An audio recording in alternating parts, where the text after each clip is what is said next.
ng isang Pilipino! Wala tayo dito ngayon kung matino ang administrasyon. Wala naman kayong nakita mga baril. Wala kayong nakita mga granada dinamita. Wala naman mga molotov. Papasukin nyo na, papasukin nyo na. Abantin nyo na. Mga boss, boses lang namin ang pinapakiusap namin. Pagbigyan nyo naman kami. Malinaw sa konstitusyon. Dapat ang mga sibilyan ay binibigyan ninyo ng karapatang makapagsalita. Mga kababayan, panahanin! Panahanin! Panahanin! Usap! Tulak! Pagbigyan nyo kami kaysa nakaharang sa daan. Akala ko ba gusto nyo proteksyon ng mga tao? Tatabi kami, pagbigyan nyo kami. Anong kinakatakot nyo? Boses lang ang meron kami. Wala kaming baril, wala kaming granada, wala kaming bomba. Boses lang, puta!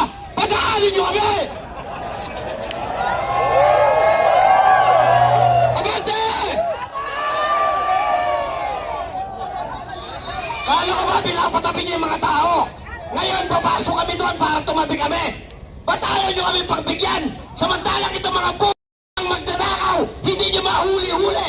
Samantalang itong presidente na kailangan ng pop-house at session ng Malacanang, hindi nyo mahuli-huli. P***ila, ano bang bansa to? Padaanin nila kami. Protect and preserve the people. Padaanin nyo kami. Hindi kami manggugulo. Padaanin nyo kami. Tulak mga kababayan. Tulak. Walang kasalanan yung driver dyan pag tinulak nyo. Tulak. Tulak.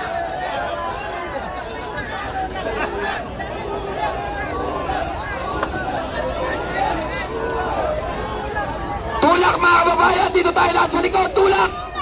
Walang kasalanan ng driver dyan. Tulak! Tulak! Tulak! Tulak! Huwag ina, boses na lang! Takot pa kayo! Boses lang.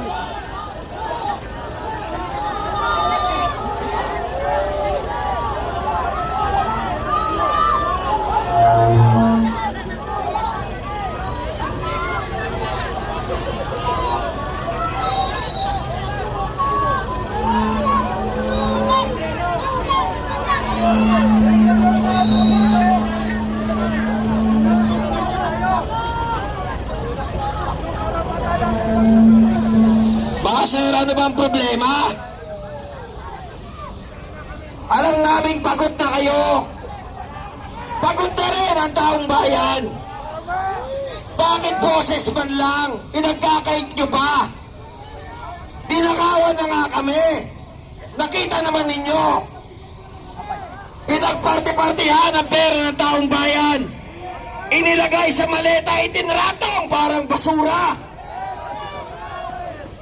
Eh ina naman, gusto nyo igalang namin kayo, pero kaming taong bayan na nagpapasweldo sa inyo, hindi nyo man lang mabigyan ng pagkakataon na magpahayag ng damdamin.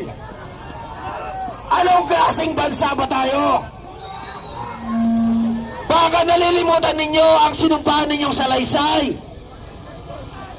Baka nalilimutan ninyo ang tungkulin ninyo sa taong bayan. Huhulihin nyo ba kami?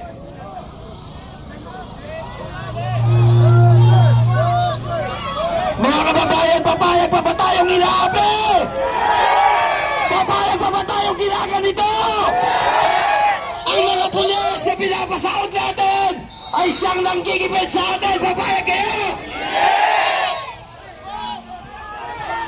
Pinaprotektahan ng mga magnanakaw. Papayag kayo?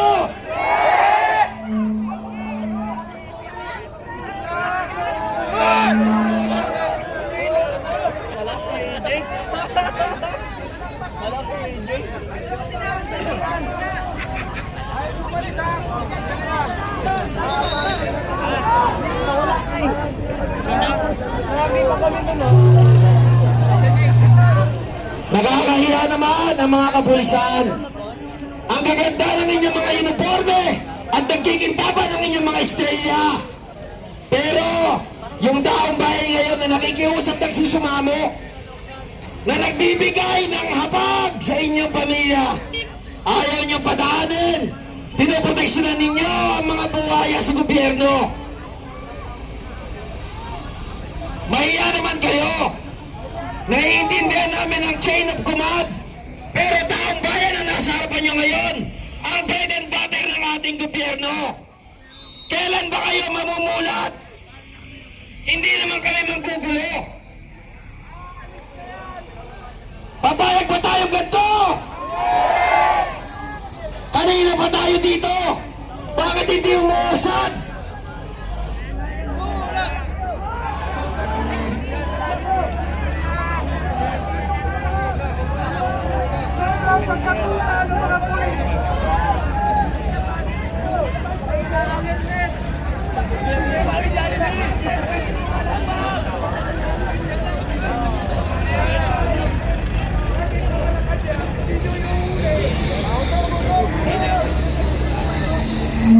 Ang dami namang regititos. Ang haba naman ang usapan. Samantalang kami ninanakawan mayat maya sandali-sandali. Mali-mali ang puta na. Gigil na ba kayo?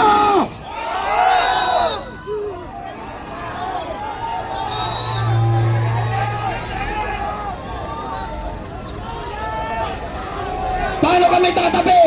Kayo yung nagbabawal sa amin, tumabi kami.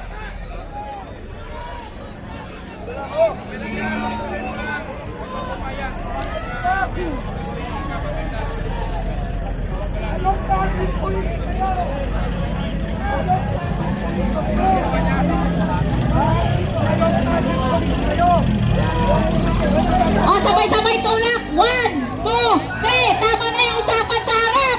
Hindi nyo naman pigilan ang taong bayan. Kung ang administrasyon na to, wala kami dito ngayon.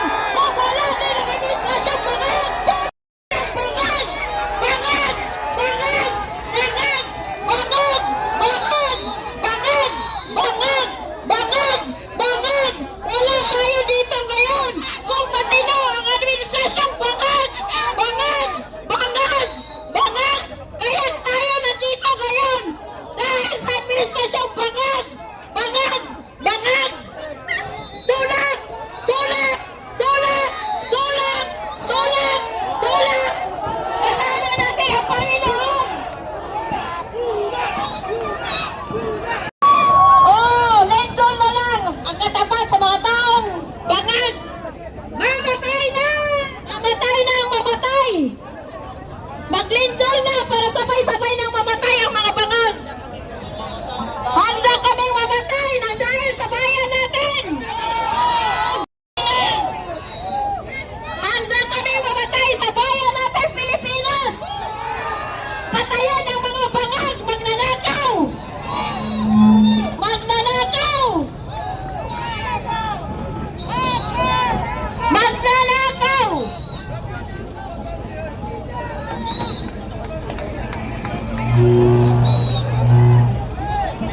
O konti na lang, safe na yung mga taong bayan. Konting tulak pa. Wait na raw, okay na raw. Alam nyo, mga tropang kapulisan, mahirap ang sitwasyon ninyo. Naiintindihan namin. Pero sana intindihin nyo rin kami. Wala naman kayong dapat ikatakot. Wala naman kayong nakita mga barel. Wala kayong nakita mga granada dinamita. Wala naman mga molotov. Boses lang naman. Eh bakit pinoprotektahan nyo itong putang inang mga nandito sa loob? Lalo na itong mga putang inang NBI. Saan ka ba naman makakita?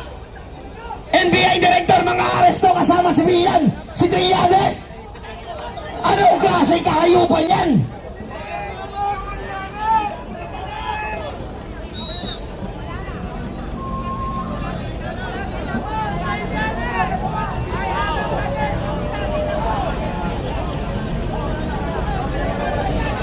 At galit na ang taong bayan. Hindi nyo na ito kayang pigilan. Pagbigyan nyo kami hanggat boses pa lang ang aming ginagamit. Dahil kapag kayo ay hindi nakinig sa mamamayang Pilipino na sawang-sawa na sa sagwatan at pagnanakaw sa salswelang impeachment, baka hindi lang ganito ang danasin natin pare-pareho. Gusto nyo bang magkagulo ang bansang ito?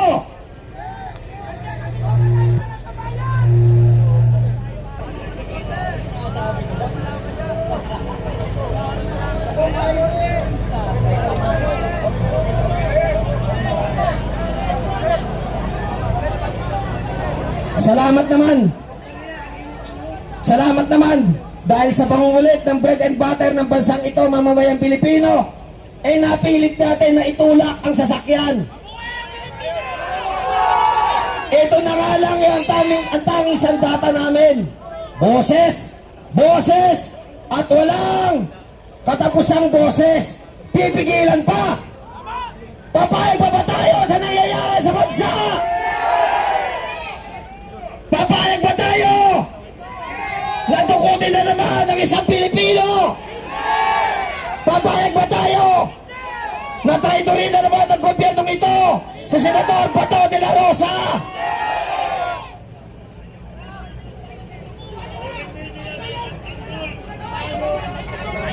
Mga kababayan, nandito tayo ngayong gabi sa harap ng Senado upang magtipon, magkaisa, ipakita ang suporta kay Senador Bato de la Rosa.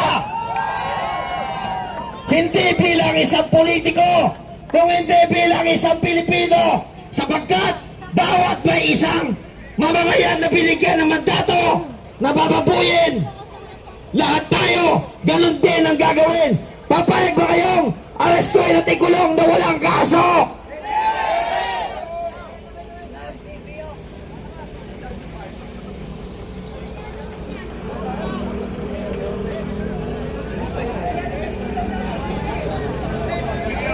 Mga kababayan, alam po namin na punong-puno ng puot at galit ang ating mga dibdib, ang ating mga puso.